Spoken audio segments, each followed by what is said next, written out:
नमस्ते दोस्तों, मैं हूं आपका दोस्त राकेश और आप सभी का रुकना नहीं स्टडी चैनल पर स्वागत है। आज हम पढ़ेंगे सिंधु सभ्यता एक नगर सभ्यता थी। लिखिए। जैसे कि प्रश्न है, सिंधु सभ्यता की नागरिक जीवन की विशेषताओं का वर्णन कीजिए अथवा सिंधु सभ्यता एक नगर सभ्यता थी। लिखिए। उत्तर है सिंधु सभ्यता एक नगर सभ्यता थी। यह निम्नलिखित बातों से स्पष्ट है।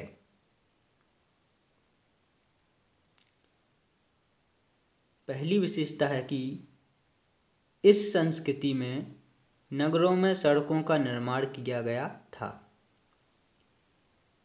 इस संस्कृति में नगरों में सड़कों का निर्माण किया गया था जो एक दूसरे को समकोण पर काटती थी और चौराहों का निर्माण करती थी। सिंधु सभ्यता में जो सिंधु सभ्यता संस्कृति है उसमें नगरों में सड़कों का निर्माण किया गया था।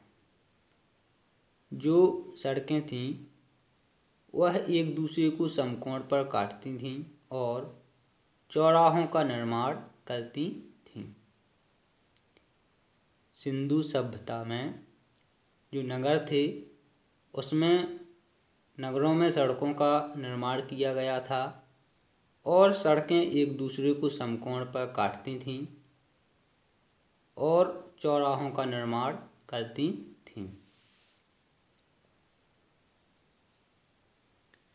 दूसरी विशेषता है मकान पक्की ईंटों के थे। सिंधु सभ्यता में जो मकान थे वह पक्की ईंटों के थे। तीसरी विशेषता है मकानों का विन्यास एक महाजाल की तरह है। इन मकानों में आराम की सभी व्यवस्थाएं थीं।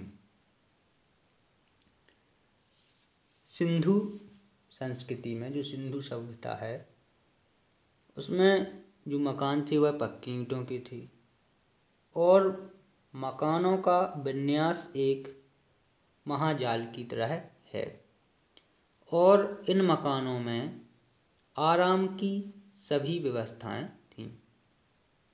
सिंधु सभ्यता में मकान पक्की ईंटों के थे और मकानों का विन्यास एक महाजाल की तरह है और इन मकानों में आराम की सभी व्यवस्थाएं थीं। जो मकान थे सिंधु घाटी सभ्यता में उनमें जो आराम की सभी व्यवस्थाएं थीं। तो पहली विशेषता है कि सिंधु संस्कृति में सड़कों का निर्माण किया गया था। सिंधु संस्कृति में नगरों में सड़कों का निर्माण किया गया था। जो सड़कें थीं वह एक दूसरे को समकोण पर काटती थीं और चौराहों का निर्माण करती थीं।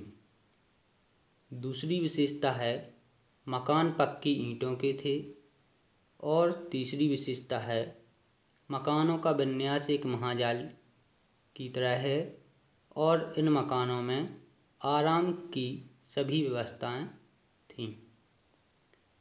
तो हे गाइज, यदि आप लोगों को हमारा वीडियो पसंद आया हो तो हमारे चैनल को लाइक करें, कमेंट करें, शेयर करें और सब्सक्राइब करें। धन्यवाद।